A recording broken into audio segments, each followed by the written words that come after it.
Bom dia, tarde, noite ou madrugada, a hora que for. Eu sou Stamato, autor do Abismo, e quero falar sobre o Coringa, fazer uma análise do personagem Coringa. Nesse quadro, eu analiso especificamente um personagem como ele é representado de uma forma mais abrangente, não algo específico, não um ator, um autor, um diretor específico, e sim os elementos mais abrangentes que a gente vê em várias histórias desse personagem. Então, eu vou citar aqui, logicamente, alguns atores, algumas versões do personagem, mas a ideia aqui é realmente mostrar as variações dele e o que elas têm em comum aqui. Então confere até o final desse conteúdo. Se você gostar, clica no joinha. Se você quiser mais conteúdo como esse, se inscreve e ativa o sininho.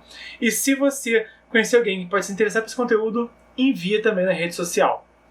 Então, eu sempre analiso aqui 5 elementos, tá? Aparência, comportamento, motivação, histórico e algo de especial, algo de singular no personagem. No caso do Coringa, a aparência dele é essencialmente um palhaço gangster.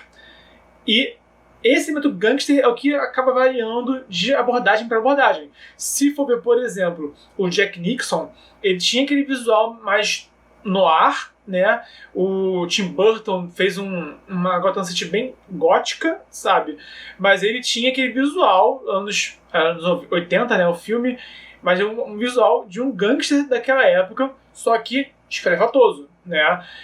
E já o Coringa do Heath Ledger era bem diferente do Coringa do Jack Nicholson, mas ele tinha, assim, roupas sob medida. Eles citam isso, que ele tem roupa sob medida, mas sem etiqueta. Então, se for ver, ele usa um sobretudo até menos bufônico do que, acho que todos os outros, na verdade, mas ainda assim tinham cores diferentes, né? Tinham elementos ali chamativos, mas ainda assim é um visual que dialoga com o arquétipo de um mafioso, de um gangster.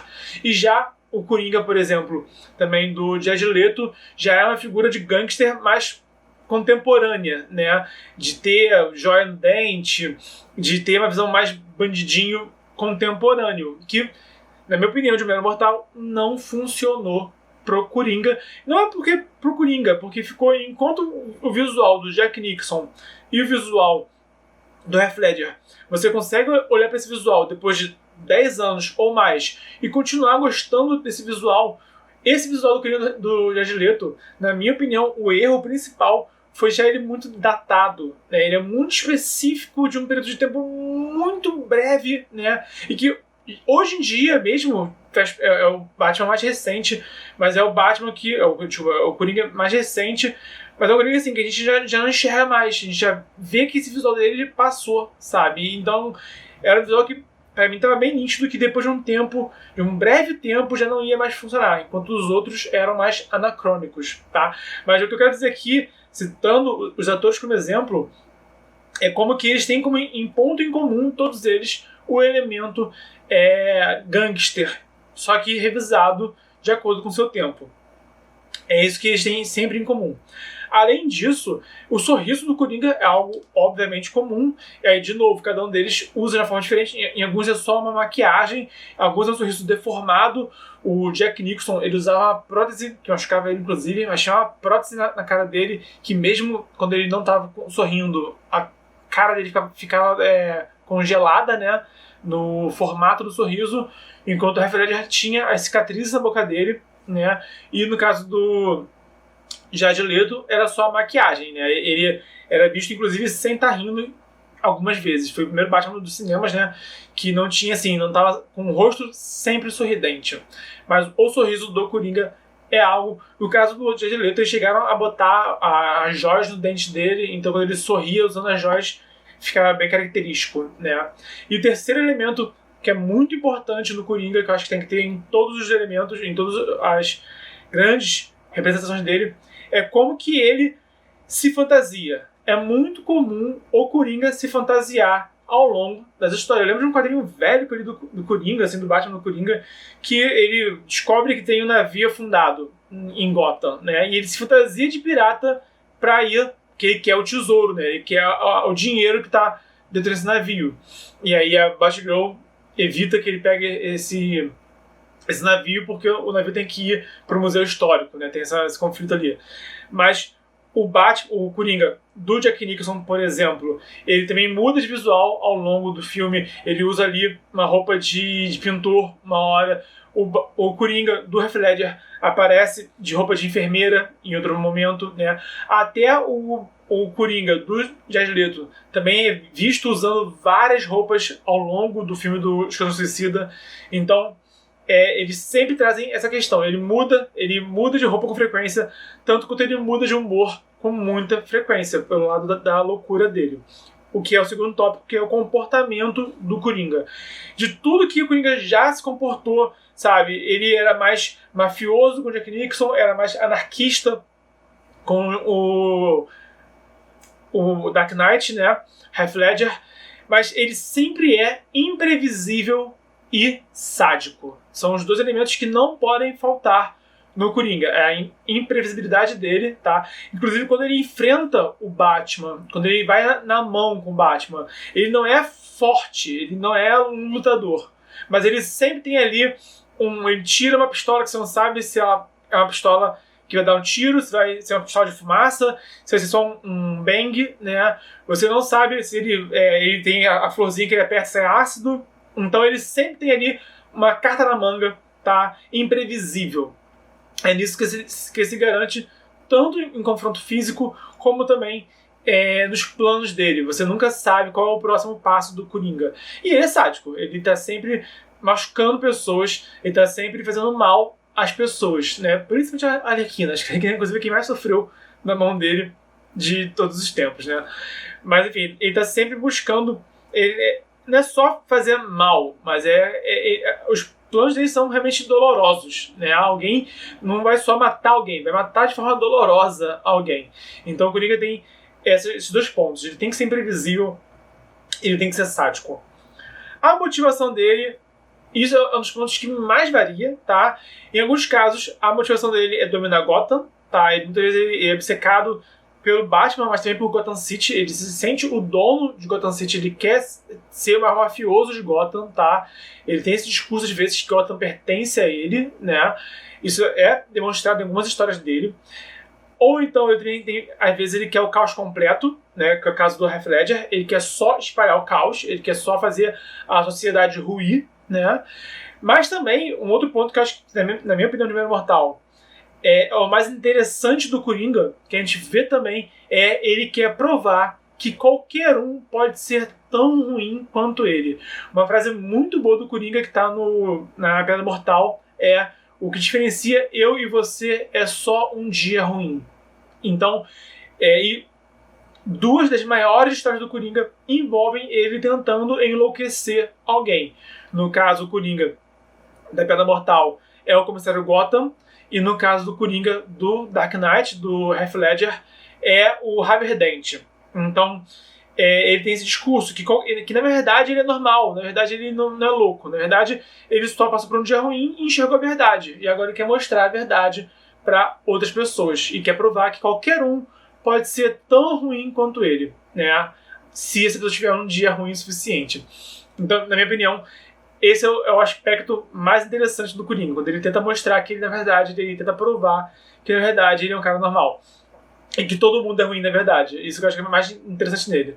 Mas, às vezes, ele só quer o caos mesmo, às vezes ele quer dominar Gotham. Ele tem essas variações. O histórico dele tem duas variações no histórico do Coringa. Ou o histórico dele é completamente desconhecido, tá? Isso os mais comuns, tá? Mas ou você não sabe de onde ele vem, não sabe qual que é, o que motiva ele, de onde ele surgiu. De novo, é o caso do Heath Ledger, né? Também é um pouco do caso do Jared Leto. Ou então ele é enlouquecido pela tragédia. No caso, o Jack Nicholson e o Joaquin Phoenix, os dois têm essa abordagem. Eles enlouqueceram pela tragédia. No caso, há também uma variação. No caso do Jack Nicholson, o Coringa já era um bandido, já era um criminoso e já era um cara mau até o osso, né? Tanto que ele já tinha assim, um spoiler de 5 minutos de filme, né? Mas no caso do filme do Batman, do Jack Nicholson, né? Com o Jack Nicholson como Coringa, ele, como mafioso, matou gratuitamente os pais do Batman por maldade, e depois ele enlouqueceu e se tornou o Coringa. Mas aí tem ali um momento em que ele enlouquece, ele é enlouquecido pela tragédia. E no caso do Coringa do Joaquin Phoenix, ele já é louco, tá? Mas ele tem uma história trágica que leva ele a se tornar o Coringa. Então, no caso do Coringa do Joaquin Phoenix, pelo que eu interpretei na história, tá? Esse debatido, mas eu interpretei que ele, na verdade, o sistema de saúde meio que segurava o Coringa nele, né? E aí quando ele para de ter suporte para ter os remédios dele controlados, é quando ele começa, aí junta, né, toda a tragédia da vida dele. A vida dele é muito trágica, ele sofreu muito a vida dele, aí junta uma pessoa que já era maluca com uma tragédia, culminou no Coringa. Isso, assim, é um resumo muito simplório do que é o filme, tá? Eu não tô tentando aqui analisar o filme com profundidade. Tô dando, assim, um aspecto bem abrangente e resumida de como que esse Joaquin Phoenix, o Joaquin Phoenix montou, né, o Coringa. Mas, enfim, sobre o histórico do Coringa, a origem dele. Essas são as duas versões mais comuns. Ou uma origem totalmente desconhecida, que é para fortalecer o aspecto caótico e imprevisível dele, e também o fato dele representar uma forma de caos mais puro, né? Então ele vai simplesmente não ter origem, e não importa a origem dele, no caso, ele é um agente do caos, né? Até mesmo uma força da natureza em alguns casos, né? Uma força do caos. Ou então ele é uma pessoa que sofreu uma tragédia muito brutal e isso enlouqueceu ele. Também é o caso da Pedra Mortal. Por fim, o grande diferencial desse personagem é exatamente a loucura dele, o fato dele representar a loucura pura. Eu não diria tanto o caos, tá? Porque o caos ele é debatível, é interpretável, tá? O caos nem sempre é algo maligno, tá? Mas no caso do Coringa, sendo algo mais caótico ou menos caótico, ele sempre representa o auge da loucura. Tanto que os vilões do Batman, eles têm alguma mania, eles têm alguma obsessão, sabe? O Charada é obcecado pelo mistério, pelo enigma, por desvendar o enigma. Tanto que tem um quadrinho do Batman que o Charada, tentando se redimir, ele se torna detetive particular, sabe? Então é a forma dele usar os poderes dele pra fazer um bem, sabe? Mas o Duas Caras, ele tem a questão da dualidade, né, da moeda, do acaso, ou o discurso do acaso da moeda, ou também de ter múltiplas personalidades. O espantalho é o medo, né, a obsessão dele. No caso do Coringa, ele é simplesmente e puramente louco, tá? Então ele é a representação mais universal e mais maligna da loucura. Né, existem outras formas de você interpretar a loucura, né? O Deadpool também é insano e não é um cara mal na maioria das histórias. Algumas vezes ele é mal, sim, mas ele é algo mais benevolente ou neutro, né? Enquanto o Coringa é o lado maligno, realmente, da loucura. Então é esse que é a diferença dele. Na minha opinião, o Coringa ele tem que ser, assim, essencialmente louco. Enquanto você pode debater até que ponto os outros vilões do Batman são loucos, né, ou não, ou são obcecados, né, mas realmente insanos, né, eles tendem a ser insanos, mas, por exemplo, a Mulher Gata nem sempre é insana, né. A Mulher Gata, às vezes, ela simplesmente é uma ladra excelente, né, uma ladra de joias muito boa, por exemplo. Né. Já, por outro lado, o Senhor Frio, né, nossa, cara, que um monte de coisa agora. O Senhor Frio, o Senhor Gelo, Mr. Freeze, ele é obcecado pela esposa dele, que está ali sendo mantida viva, congelada, né? Então ele é obcecado, mas tipo, não vejo isso como, eu não sei assim, se teria um diagnóstico específico para esse tipo de insanidade do Mr. Freeze, sabe? Mas de qualquer forma não é bem, ele tenta os crimes dele se justificam para ter dinheiro, para tentar trazer a esposa dele de volta à vida, né? Então é bem assim, um tipo de paranoia, não sei se é esse assunto.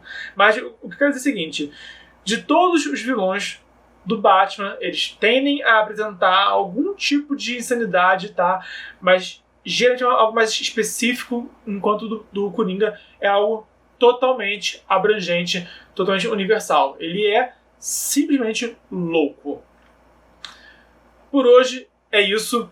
Se você gostou do conteúdo, se inscreve, ativa o sininho, dá o like e compartilha na rede social. Comenta aqui embaixo qual é a sua versão do Coringa favorita, qual é a história do Coringa que você mais gosta.